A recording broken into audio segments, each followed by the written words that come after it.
arc length and central angle measure. The idea of an arc is based on the idea of a circle, so I'm going to start there by drawing a nice shape that we'll kind of pretend is a circle. And an arc is a piece of the circumference of a circle. Generally speaking, we define the arc by drawing some angle in the center of our circle, call that angle theta, and then the arc is the portion of the circumference that falls inside of that angle. The length of that arc we denote with the variable s.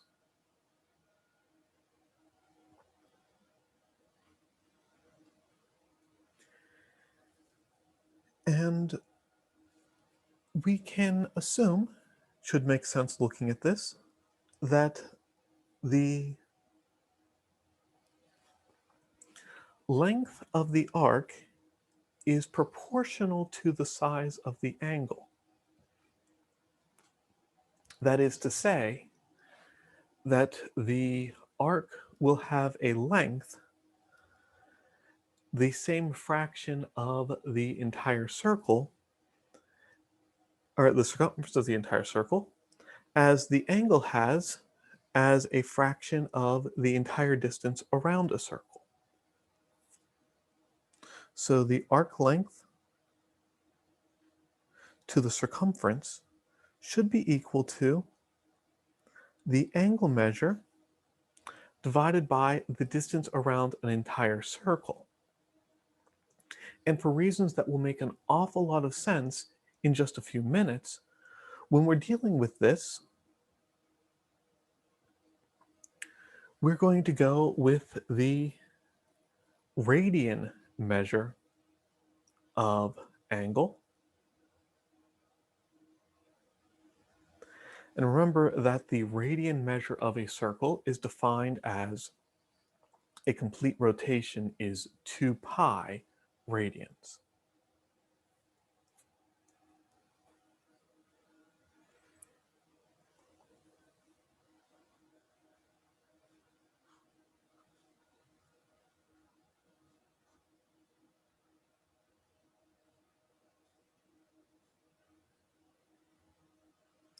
Now, remembering from basic geometry that the circumference of a circle has a measure that is given by 2 times pi times the radius of the circle.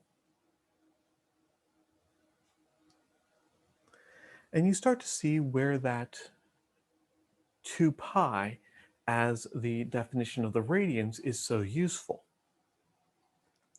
Because if I simply multiply both sides of this equation by 2 pi, then the 1 over 2 pi here and the 1 over 2 pi over there cancel each other out, leaving me with s over r is equal to theta, or generally from here we also multiply both sides of the equation by r to get that the arc length s is equal to r times theta. And as a simple substitution, when you are looking at the circle entirely, well, the arc length there would be the circumference, and the angle would be the entire distance around the circle, 2 pi.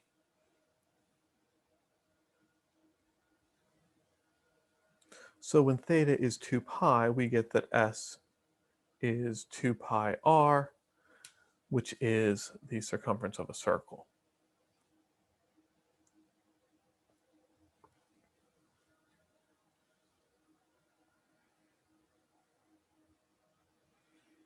All right. So let's look at a particular example. Let's draw a wedge here that maybe looks something like this. Let's try to be careful and draw these to be about the same size. That looks ugly. The line needs to be a straight line. There's a straight line. All right, so there is an arc there is some central angle. Let's call this central angle, say, 156 degrees. And let's say that the radius is, say, 25 centimeters. And that, of course, would be the same as over here, 25 centimeters.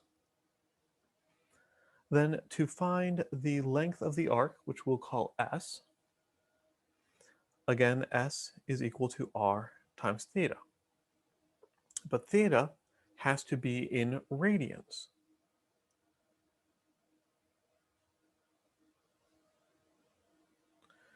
So we take our 156, we multiply by the conversion factor,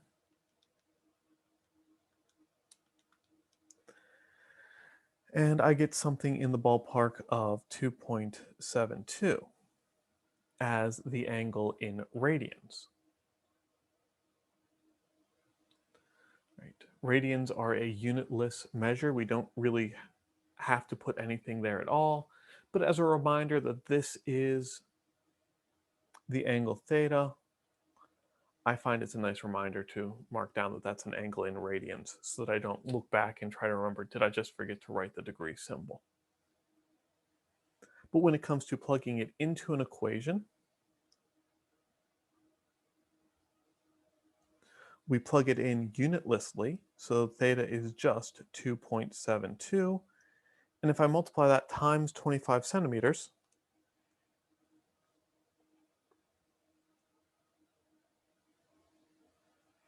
I get, round to the nearest tenth of a centimeter, I guess, 68.1 centimeters.